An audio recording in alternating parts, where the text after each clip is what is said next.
Aloha everyone. Thank you so much for being here today to observe Thanksgiving. When Reverend Jikai, or Mom, asked me to speak at the Thanksgiving service, I was delighted because the time of Thanksgiving means reflecting on thankfulness, gratitude, and appreciation towards the important and special things in our lives. The title of my message today is called The 3 Jewels in My Life. I would like to talk about how the 3 treasures, the Buddha, Dharma, and Sangha, have become an influence in my life and have given me so much to be grateful for. I'm so thankful for our Sangha. Before I begin, I would like to share a short story. One evening at taiko practice, after we finished all of our stretching, Sensei Kami introduced the 3 gratitudes. The 3 gratitudes can be any 3 things that we can be grateful for, and we all silently reflect on these 3 things. The leader of that day's practice would choose the 3 things and ask all of us to close our eyes. Once our eyes are closed, the leader would tell us to think of the first thing and hold it in our thoughts for the moment. Then, he or she would tell us to breathe in, and then, when we breathe out, we say thank you out loud. Repeat 2 more times with the second and third things. We've been doing it to start off every practice ever since, following a minute meditation. So, thank you to Sensei Kami for sharing this with our group and teaching us to even be grateful for the things in life we take for granted. In fact, I thought this was such a wonderful idea. I started using it with my adult group, Daifukuji and Taiko. Since taiko practices are held in the evening, it's a very calming way to end the day. With that, may I ask everyone to please close their eyes. Okay, so first, we think of a family member you're grateful for. Second, the special memory you're grateful for. And third, something that happened this past week that you're grateful for. So first one, family member you're grateful, or members you're grateful for. Breathe in. And breathe out. Thank you. Second one, a special memory. Breathe in. And breathe out. Thank you. Finally, something special that happened this past week. Breathe in. And breathe out. Thank you. Now that we all have gratitude in our hearts, I would like to share how the 3 treasures or 3 jewels have taught me the value of life.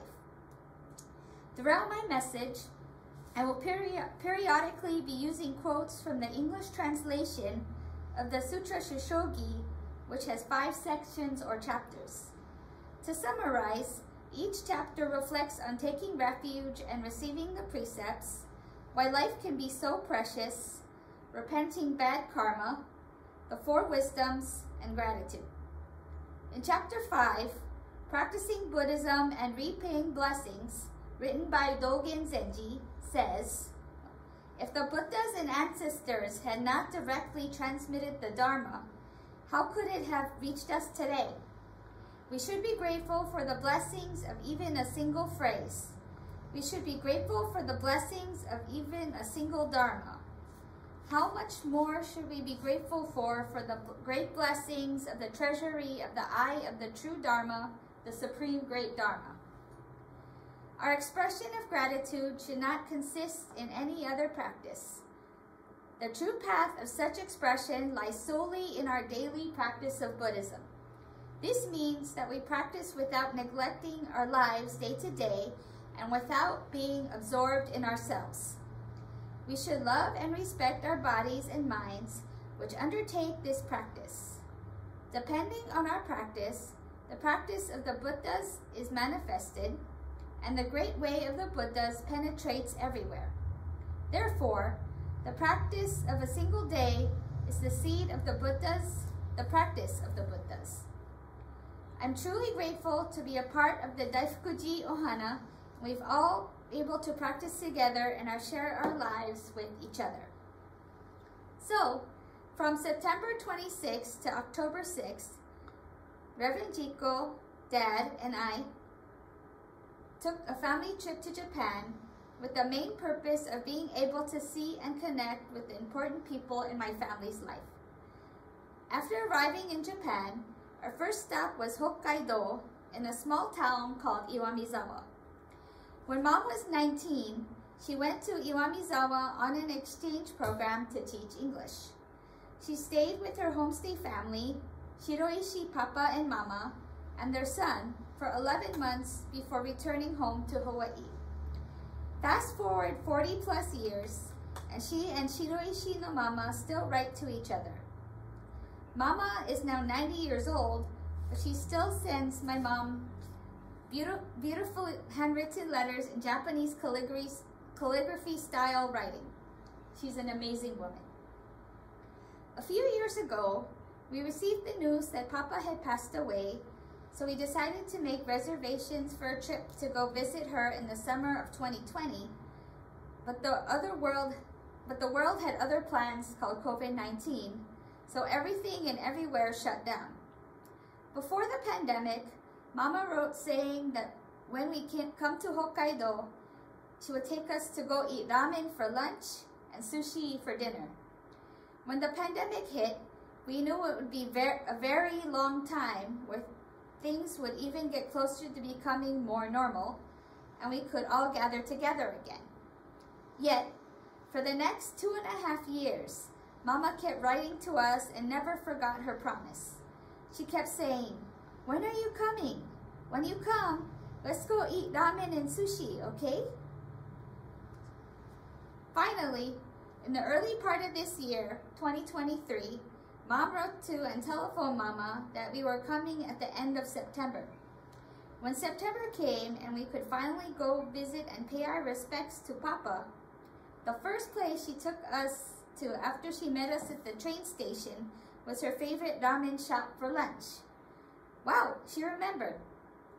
After lunch, we all took a taxi to her house where we could go pray for Papa in front of Papa's picture on her butsudan and just spend time with her and have tea. Mama was also a tea ceremony sensei, so the downstairs of her house was a tea room, or chashitsu, with a tatami floor. Her students were there practicing, so we went to observe and they served us tea, but we had to follow the proper etiquette of tea ceremony.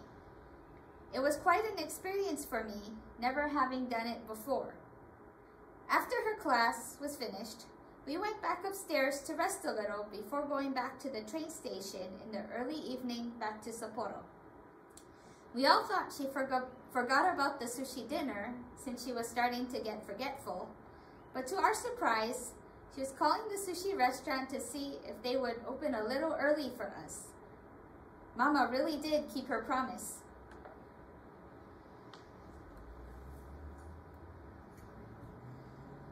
During our lovely sushi dinner, Mama revealed to us that while she was hospitalized earlier in the year, she was diagnosed with breast cancer and was only given until January of 2024 to live.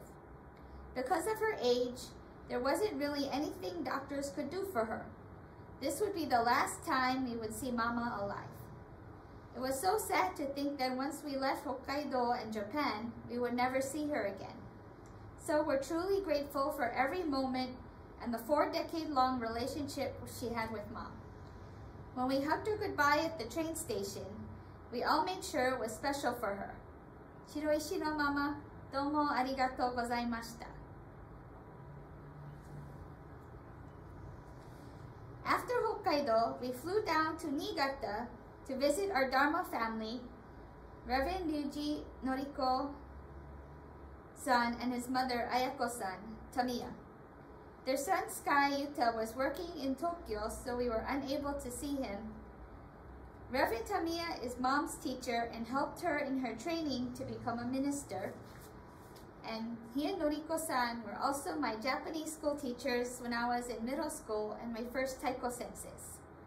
The last time Mom and I saw them was at Kona Daifukuji's 30th anniversary concert in Kona Daifukuji Taiko's 30th anniversary concert in 2019, so it was really special seeing them again and seeing their temple, Kogenji. After Niigata, we went to Kanazawa to visit our longtime family friend, Yoko-san, who we knew since our San Francisco days in the early 1990s. My brother Ryan and I used to play with her two daughters when we were children until they moved to Japan and we moved to Kona. Her younger daughter, Angie, got married last year, so this time we got to know and talk with her husband, who is Dr. Akihiro, an oncologist at Kanazawa Hospital. We only had one day in Kanazawa, so we knew the time we had with Yoko-san was precious, so we didn't waste any time, since the last time we saw them was 10 years ago, so it was special for all of us.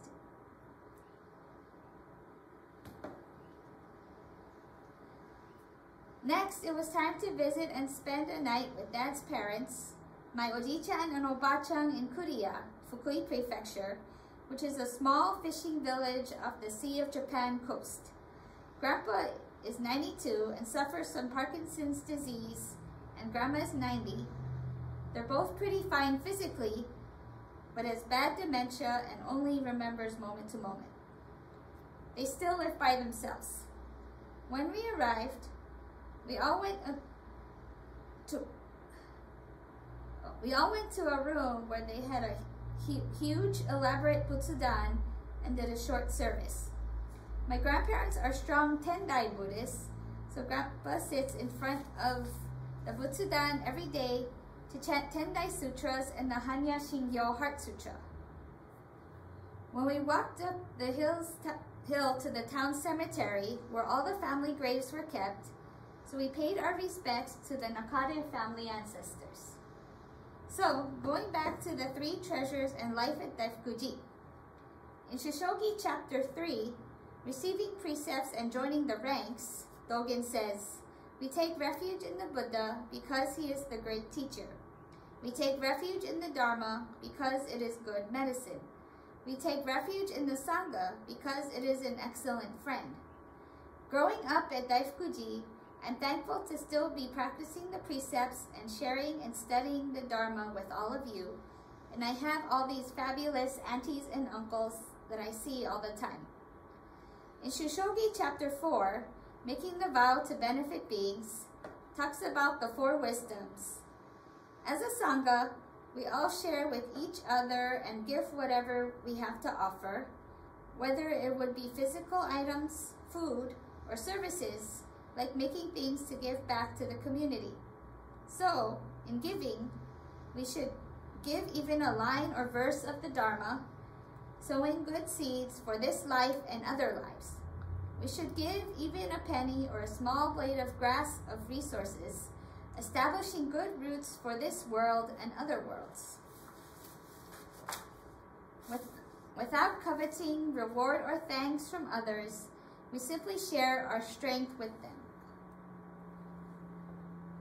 So, for example, our teen meditation group did a service project during the pandemic, and they wrote cards to Daifukuji's kupuna.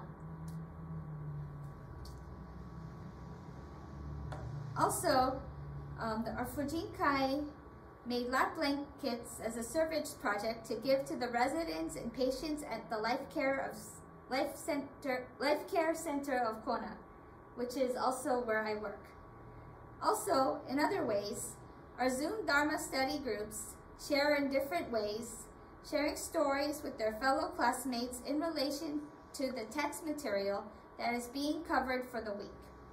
We even had a potluck get-together in April for fellowship for both the Thursday and Saturday classes. So the second wisdom I would like to talk about is cooperation. There is a way of understanding such that we identify others with ourselves and then identify ourselves with others. The ocean does not reject any water. This is cooperation. It is because of this that water collects and becomes an ocean. Watching all of our fabulous temple groups work together over the years, and I appreciate you all, it gives me great joy to see everyone cooperate at various services and events. But I have a special presentation, so stay tuned.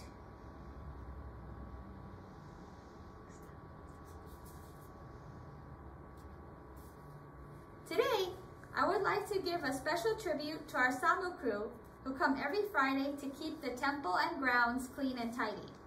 Back in 2015, Mom put together a song dedicated to our Samu group, but since then, some members moved away or sadly are no longer with us. So, we put together a 2023 version of all our current members. The words will be on the screen, so please feel free to sing along once you think you have the melody down. Otherwise, sit back, relax, and enjoy Samu 2023.